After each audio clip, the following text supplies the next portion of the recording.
Hope y'all are having a good day. It's been kind of a rainy one here in the Midwest. Check out those Rivians.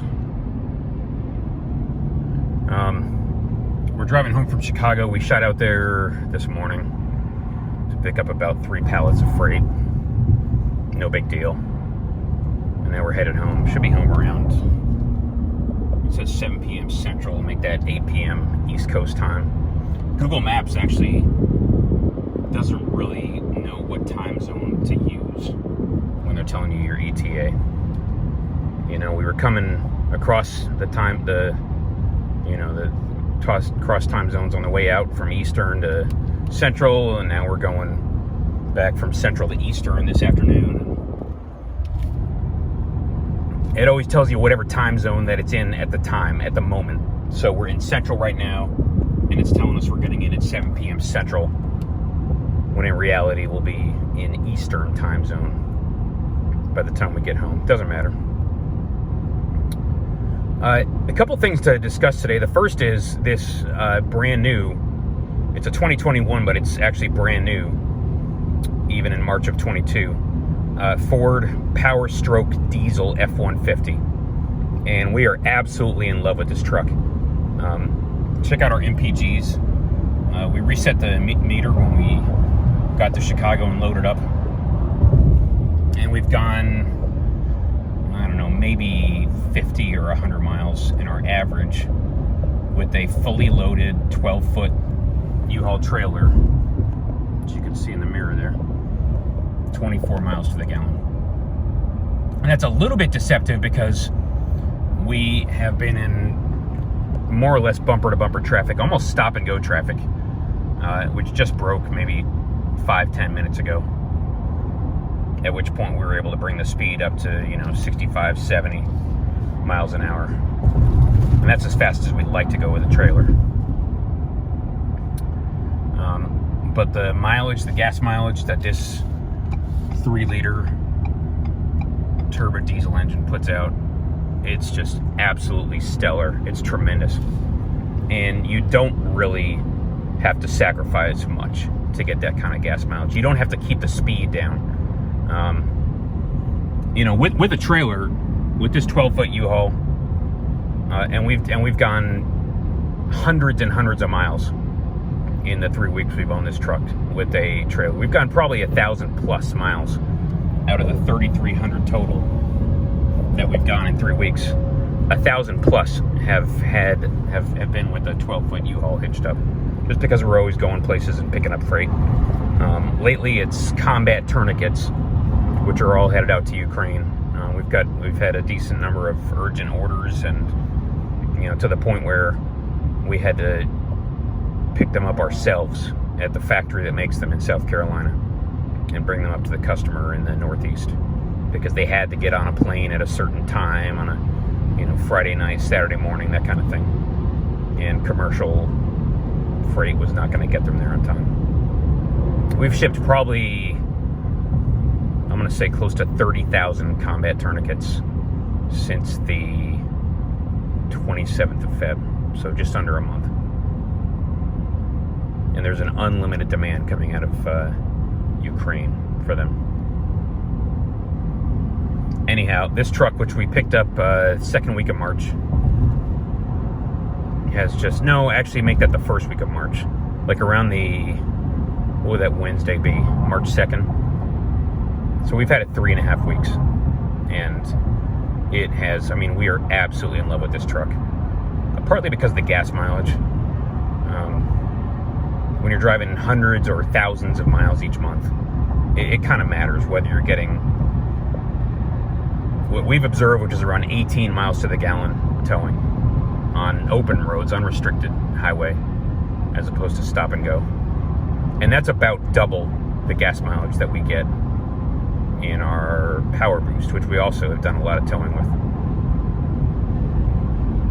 And when diesel is like $5 plus per gallon, getting double the mileage, double the MPGs, it makes a difference. It starts to approach like it starts to become a not insignificant number. It starts to approach the cost of your payment on the vehicle. And the payments on these things are not, and the payments on these things are a lot. You know, this thing's stickered at around $58K. We got $2,000 and $2,500 in incentives, so it brought the price a little bit down. But then we got the extended warranty out to, I think, 120,000 miles, and so on and so forth.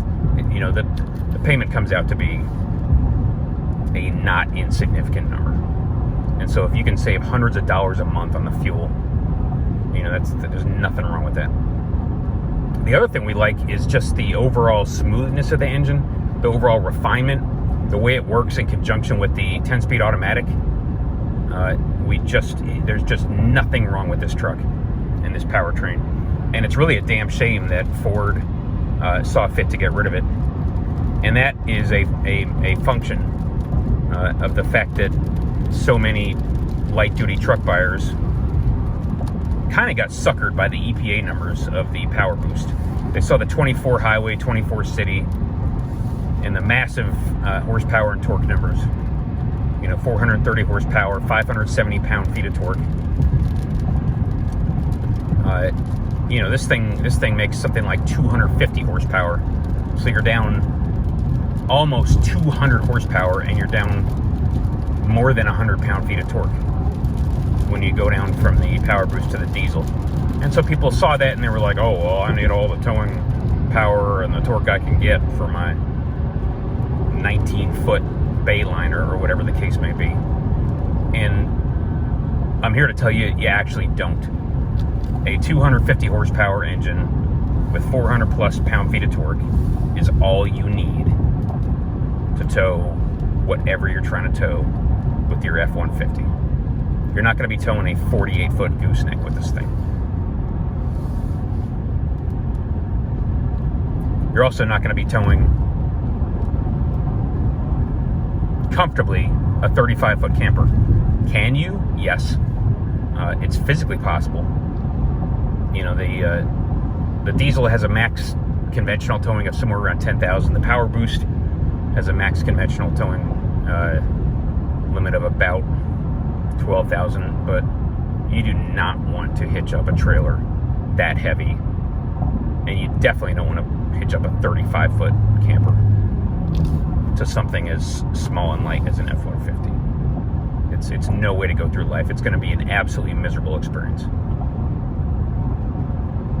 Case in point, this 12-foot U-Haul, we've got it loaded up the right way, and even so, look how much it's swaying back there. I'm not sure if you can see. And look how much steering correction the truck is having to make. A massive amount of steering correction. And so the way we get around that is that we just grip the wheel really tightly and we kind of take over from the lane center and the lane keeping system. Because if you let it do its thing, it just doesn't know what to do. And next thing you know, your trailer is swaying 6 or 8 inches plus. And that's happened to us a couple of times. Again, with a fully loaded 12-foot U-Haul. Call it a, 3,000, 3,500 pound trailer. The rear end on this thing is so light, even with 400 or 500 pounds of ton weight, it just starts getting pushed around by the trailer. With a conventional trailer. And a fifth wheel or a gooseneck, yeah, it's going to be a little more stable back there. Because a gooseneck or a fifth wheel is inherently more stable. But even so, it's not a good way to go through life with a lightweight towing vehicle. Curb weight on this thing being around 5,500, 6,000 pounds, with a very heavy, very large trailer hitched up to it.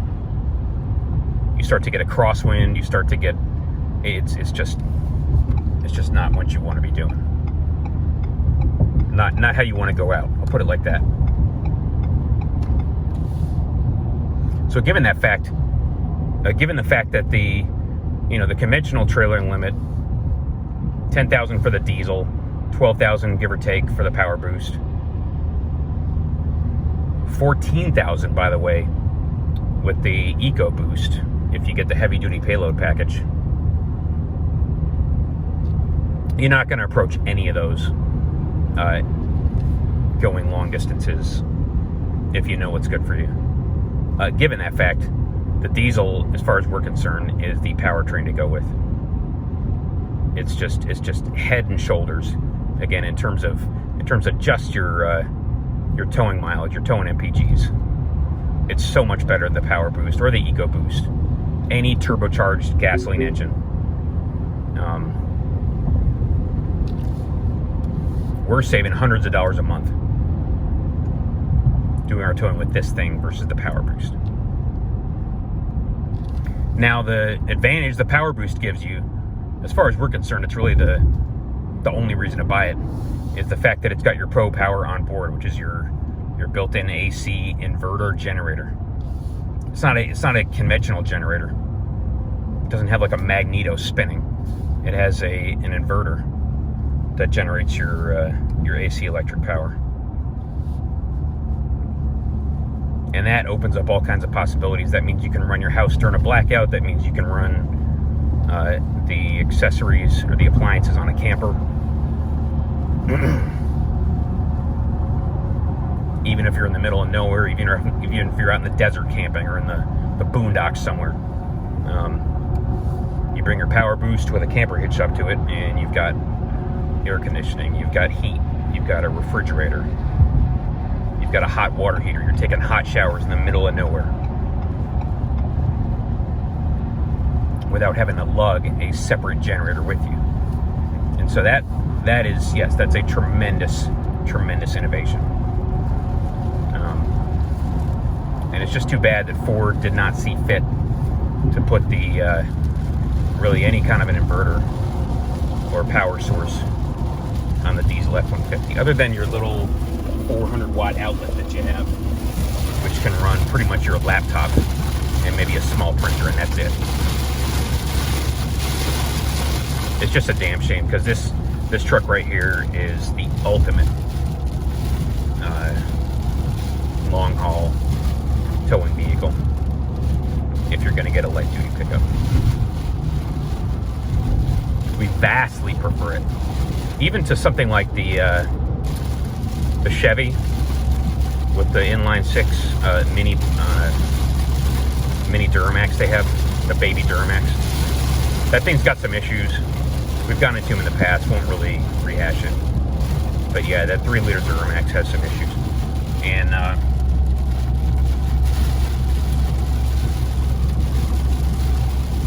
And the Ram Eco Diesel, can't speak to it because we haven't driven it. But it tends to get good reviews. But there's a couple reasons we prefer the Ford to the Ram, and the first is the aluminum body, which is never going to rust on you. And we live in the Midwest where, you know, a steel body truck will rot out from under you in no time at all. Second thing is the Ford lane keeping and lane centering system. And again, there's days we've driven 800 miles in this thing. We drove 1,000 plus miles in the first week, I think, that we owned it. The lane keeping system, which keeps you from leaving your lane, and the lane centering system, which basically takes over your steering. Those are absolutely life-changing in terms of helping you get through a long, long day on the highway. Because they turn you from an active driver into really a supervisor. You're just kicking back with your hand on the wheel, watching the truck do its thing.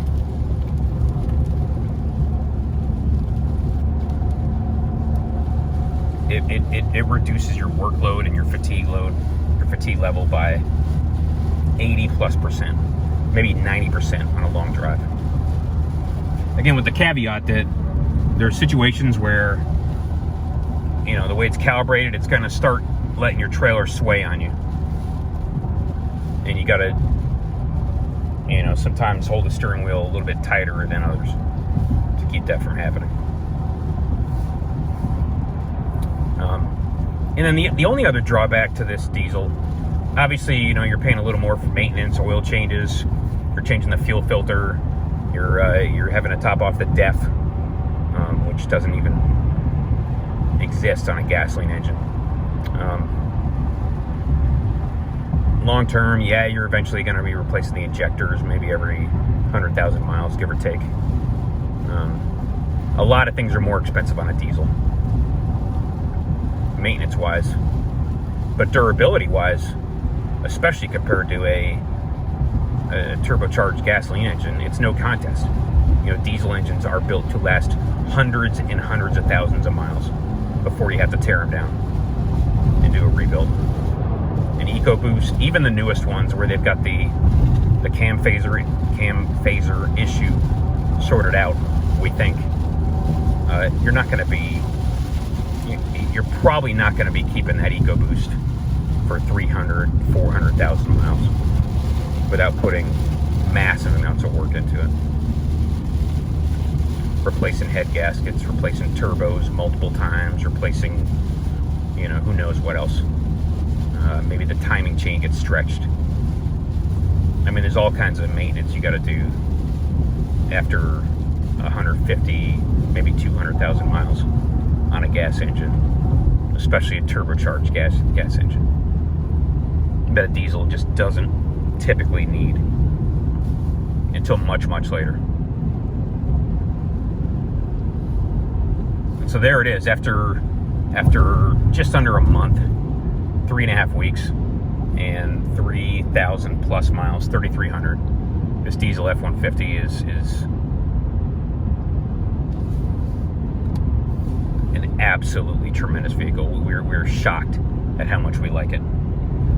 We thought, with a diesel, it's not as strong as the Power Boost, and so we're going to be sitting here, kind of frustrated all the time with how weak of an engine it is. And no, it's not a weak engine in the least. It is plenty strong for whatever you need to do. As we said before, you're not going to be drag racing the Camaro or the 5-liter Mustang in the next lane over, because no, this thing doesn't go 0 to 60 in 5.5 seconds like the Power Boost. It's not going to do a 13-second quarter mile.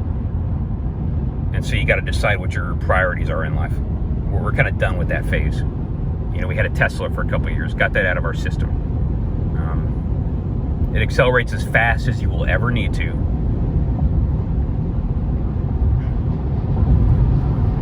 It's got no issues with passing at 70, 80 miles an hour, what have you. You get into it and it'll pass anybody you need to pass at whatever speed you need to. You're not going to be sitting there with it floored waiting for it to get up to speed of, for 5, 10, 15 seconds. The one issue we're going to say about that in terms of power delivery is that, yes, when you've got a trailer hitched up and you're going uphill, especially uphill through like the Appalachians, up a 7% grade for 5-6 miles, yeah, you're going to need to manually, using the plus or minus buttons, lock out the top 1, 2, sometimes 3 gears. Which is different from putting it into manual mode. I'll show you what that looks like.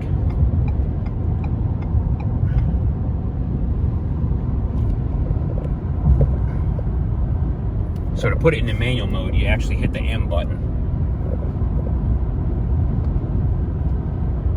And then that locks it into a specific gear. You see M9, 9th gear, 8th gear, 7th gear, 8th, 9th, 10th. And that actually keeps it from upshifting or downshifting.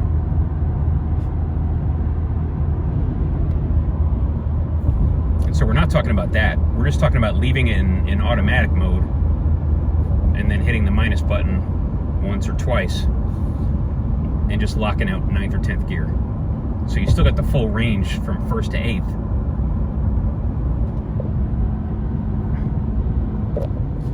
It's just not going to let it shift up into 9th or 10th. Hope that makes the difference clear. And the only reason you have to do that is because of the fact that the transmission, the drivetrain, it really likes to be in top gear. And when you're going, let's say 70 miles an hour, it's only turning like 1,500 RPMs. This has a very, very tall final drive. It's either the 315 or the 331 final drive. I don't think it's the 311, but it's a very, very tall final drive. And so the RPMs are very low in top gear. And for some reason, the ECM or the TCM, whichever, it really likes to be in top gear, even when you're going uphill with a trailer hitched up, even in tow haul mode, which is what we're in right now. And so if it was a little more willing to downshift, you just wouldn't have to deal with that.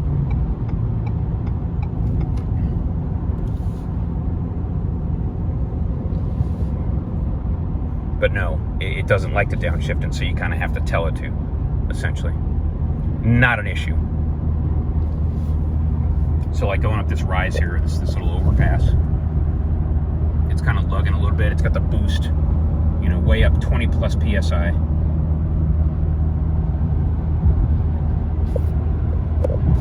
And if that was a longer duration rise, you know, like one of these hills in the Appalachians, yeah, we'd be locking out top gear. Not an issue. Sorry about all the reflection. The sun's setting behind us. So in any case, there it is. We absolutely love this truck. And I want to talk about a couple other things. The 2023 Power Boost.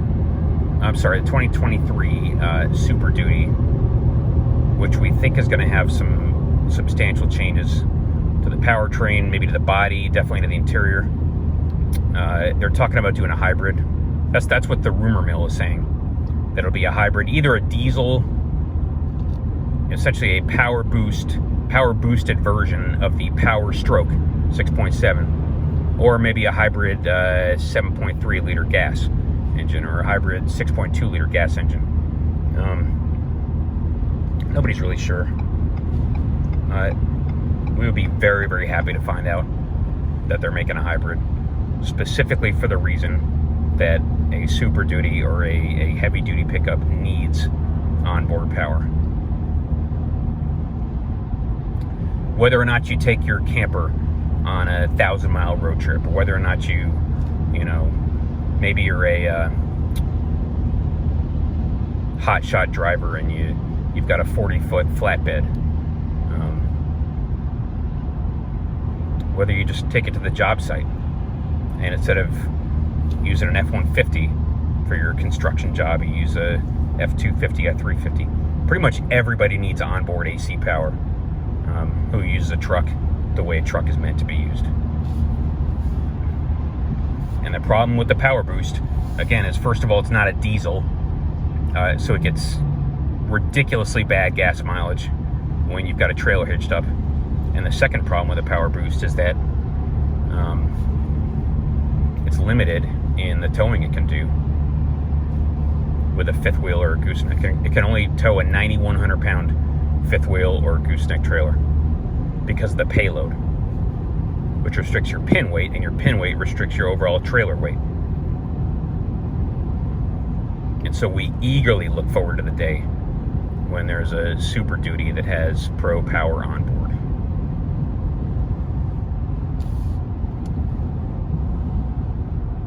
And we don't really care if it's a diesel or the gas engine. The diesel obviously has much better towing performance, much better gas mileage, much better efficiency. It's a much more comfortable powertrain with a big trailer hitched up to it. We've been reading the reviews of all these people that have a 7.3 gas engine and they tow their camper with it or their RV, and yeah, they're getting low to mid single digit gas mileage. And when you go for hundreds and hundreds of miles, thousands of miles, that is exceptionally painful. Plus the fact that in order to make your power and your torque, you got to be 4,000 plus RPM in some cases. Plus the fact that the high altitude performance is terrible in a non-turbocharged gas engine. So for all those reasons, plus the long-term durability, a diesel's a better choice if you're towing a big camper. But it's also a much, much more expensive choice. You know, you're paying $10,000 plus for that diesel to begin with, and then you add the hybrid system, that could be another $5,000 or $6,000 on top of that. So we're talking 15, 16, 18, maybe 20,000 if you add high output Pro Power Onboard with a 7.2 or maybe a 8 or a 10K inverter. And so there may not be a ton of people that are willing to throw down $15,000+ for a diesel engine with a Pro Power Onboard system / hybrid powertrain integrated into it. The other problem that nobody really thinks about is that when you're sitting there at the campsite or wherever you happen to be, running your truck in generator mode, meaning the truck's not driving and the engine is just turning on and off to top off the hybrid batteries to run your inverter, your onboard power. Diesels don't really like to do that. They don't like to sit there and turn on and idle for a while, even a high idle, 5, 10, 20 minutes, and then turn off, and then wait for you to run the battery down, and then turn back on and idle for 5, 10, 20 minutes again to top off the batteries. The duty cycle of that engine, it's not what diesels like to do, because that means you're doing a lot of cold starts, and it also means you're not really running the engine under any substantial amount of load, so it's not really getting up to operating temperature. And some diesel engines do really, really badly, even if they're sitting there idling continuously. Like a Cummins, in cold weather, a Cummins will not get up to operating temperature. And that means you're not having complete and efficient combustion, and then your exhaust byproducts, your combustion byproducts, specifically soot, are starting to fill up the soot filter, otherwise known as the DPF, the diesel particulate filter, in that vehicle. And so a PowerStroke diesel, or a Cummins, or a Duramax that's sitting there for hours and hours or days running in generator mode, just sitting there idling, producing just enough energy to top off your hybrid batteries.